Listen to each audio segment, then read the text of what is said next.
I don't know if any of you guys had to do this in high school, but in my high school, you had to take a physical education credit to graduate. So normally, to get it out of the way, in 9th grade, all the boys would take PE, and all the girls would take dance. But sometimes, the really white boys would take dance. And you could always point them out during dance recitals. So I actually took PE my sophomore year because I went to a preparatory school in 9th grade. But that was okay because I fit in quite perfectly with all the other skinny white boys. And there's like this long moment in the first 10 minutes of class where all you do is sit in the locker room and wait until coach says, "Okay, let's do this." So one day we all got bored and just started flicking water bottle caps. Just the caps and the little whoop-ah! We just started flicking, like little tiny frisbees. We took caps from the trash and we would just whoop-oo, shoot them at each other, Whoop-ah! And it was all fun, and no one really got hurt, and I'm pretty sure I'm the one who started it, but whatever. And then when we did our physical education class, it was like extra hard. Like we ran 2 laps instead of 1. And we had to do wall sits while holding medicine balls. And then afterwards, when we were all sweaty and tired, the teacher goes, "You want to know why today was extra hard? It's because you're flicking water bottle caps at each other." What? Fast forward a month, and these 2 kids get the idea to play a game called Bodies. And if you aren't familiar with that game, it's a game where you punch someone, that's it. You're not allowed to hit their face though, just their bodies. Which is why it's called Bodies. And you'd think at least one of us would be like, "Hey you guys." Oh wait, their voices should be squeaky. "Hey you guys, coach didn't like that we were throwing water bottle caps before. Maybe we shouldn't do this." So, I obviously couldn't let that happen without watching. And these 2 kids start playing, and one kid isn't even punching back, which is a strategy I would not use playing that particular game. And then all of a sudden, the dude taking the punches falls off his feet and hits his head on the hard tile and doesn't get up. Did I win? So we're a couple of young bros, and we're like, "Hey bro. So we had to tell the teacher, and the teacher got the nurse, and a little time passed, and at that point he did wake up a little. And the coach asked him what happened. And he knew he would get in trouble if he told the truth. So he lied and said, I don't know, I just passed out and got all these punch marks. Although it is possible he could have legitimately forgot. And then the coach asked the class what happened. And everyone was like, "Oh, yeah, geez, man, yeah, he just passed out. Yeah, I saw him, he just flopped down." And we almost got away with it, except one kid, I forget his first name, but his last name was like Willikins or something. And he had the stupidest bowl cut, too. So stupid. He tells the coach, They were playing Bodies, and person A falcon punched person B. And then we already know we're in a whole heck of a trouble. But the nurse called the PE teacher and said, "This kid needs to get his stuff." And coach said to the class, "Someone needs to get this kid his stuff." "I got it. I'll get his stuff." And I'm told that the class had to do lunges down the track field. But I wouldn't know, because I took my sweet time getting him his stuff. And then a year later, I heard our PE teacher got fired. For separate reasons.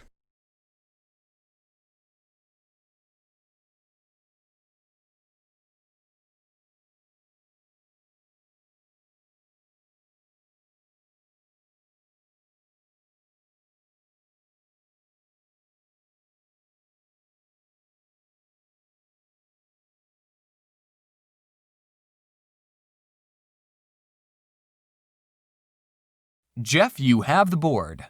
I'll take random James trivia for 400, Alex. This was James's first career choice before his YouTube channel kicked off. Oh, I know this one. What is a male prostitute?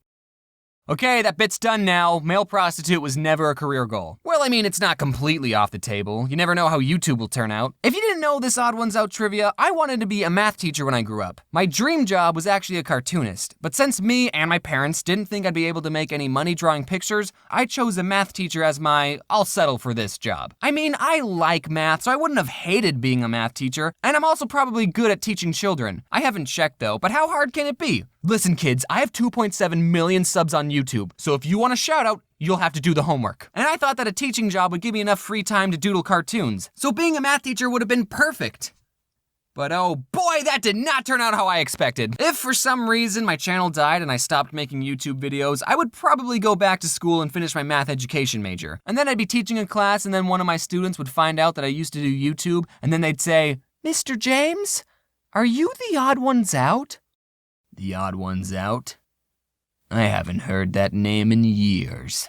You shouldn't smoke in front of children, Mr. James. I just want to point this out. In my peeing video, I drew my first grade teacher like this, and in my Harry the Moth video, I drew my kindergarten teacher like this. Do you have an explanation on why they're drawn so similar? Yeah, I was lazy. Teachers play such an important role for children, and if I'm being honest, I don't think they get paid enough to take their job seriously. A good teacher can make you excited to learn the material and actually teach you, while a bad teacher can not only waste your time and not teach you anything, but also crush your dreams. I took choir in 9th grade. Everyone had to take it, okay? It was a prep school. I'm not weird. And one time while we were singing a song, the teacher said, "Stop. Who's flat?" Then she pointed at a boy and told him, "You, sing." And he sang for a bit. Then she pointed at another boy, "You, sing." Then she went through a couple more and then she pointed to me and said, "You, sing." And I sung. Stop, James, during the next song, don't sing. Either she had really good hearing or I was just that terrible at singing. Now, I really hated choir, so if given the choice to sing or not sing, I would choose not every time. But what if I actually wanted to be a singer? And when I sang just then, I was trying my hardest. That would have been soul-crushing. I would have given up on music right then and there. Thankfully, my art teacher was a lot more laid back. She definitely had favorite students, and I wasn't one of them, but she never told anyone not to draw. One time I showed my art teacher my newest comic, which at the time was this one. And without telling her that I was the one who made it, I asked, "What do you think of this art style?" And she said, "Oh, I hate it, but it's fine if you like it. In my classroom, we try to go for realism, but people with that art style can still have successful careers." She said she hated it. Teachers just need to be more supportive with students and teach them in creative ways. That's why I think so many people hate math. You just haven't had a teacher that made you want to learn. You'd pay attention and study for the tests if I was your math teacher, wouldn't you? Don't get me wrong, teaching isn't an easy job. And even the best teacher can't make everyone in their class excited to learn. I mean, I probably could, but there's definitely a difference between a good and bad teacher. I had this French teacher in 9th grade, and she made me really hate French, and by association, the entire country of France. She spoke English on the first day of class, and then only spoke French for the rest of the year. We were in French 1, by the way. I didn't understand anything that was going on. I would just tune her out. I'd be doodling on a piece of paper, and then people would get out their textbooks and start flipping through it, and then I'd think, oh, we're doing this now? I didn't learn anything in that class. Honestly, I barely know any French. This is all the French words that I know. I can count to 10. Ou, du, toi, carte, cinq, six, sept, huit, neuf.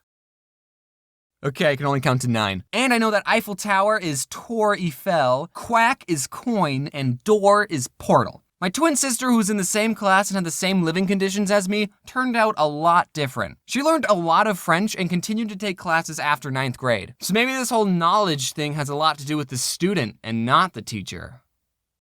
Nah, it's the teacher's fault. Did anyone else, when you were little, think that your teacher lived at the school? Because I remember one time my kindergarten teacher came to school in her pajamas and told us that she lived at the school. And that made perfect sense. Yeah, this is your home. This is the only place I ever see you, therefore you live here. Man, I wish I could work in my pajamas. When I went to community college, I had a math teacher who was this old grandpa, and on the first day, he told us that he never missed a class in 20 years. But then the very next day, he didn't show up. Now, in college, teachers not showing up to class is pretty normal, or at least it was in the colleges I went to. It happened more times than it did in high school, that's for sure. That's something to look forward to, seniors. Every time it does happen, there's always that one kid who will say, you know, there's a rule that if the teacher doesn't show up within the first 15 minutes of class, then you can leave. I don't know if that rule is true, but I'm not going to look it up, because I like that rule, and I want it to be true.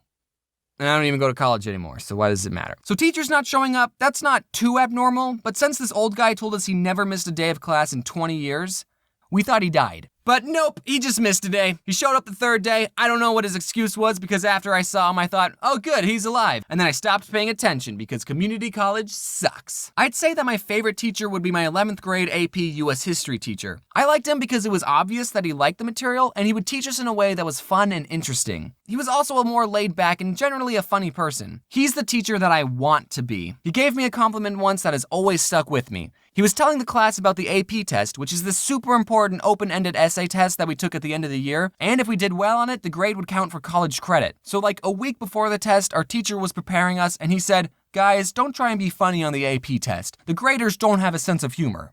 Except James. James can be funny on the test. Aw, that compliment made me so happy and confident. I don't know how serious my teacher was when he said that, and he probably doesn't even remember saying it, but I really appreciated it. I ended up getting a 3 on the test, which is only partial credit in select colleges, so maybe I'm not funny. That was 11th grade. In 12th, I took all AP classes, but I didn't take any of the AP tests. I was too apathetic. But I turned out fine. Actually, no. My favorite teacher is my 9th grade English teacher who emailed me and said he watches my videos. Hi, Mr. Batman. Sorry I plagiarized the Berlin Wall essay. I really wanted to talk about my 9th grade poetry teacher. Yes, I took choir, French, and poetry all in 9th grade. It was a preparatory school. That teacher was definitely something, but this video is getting too long, so I'll have to make a part 2.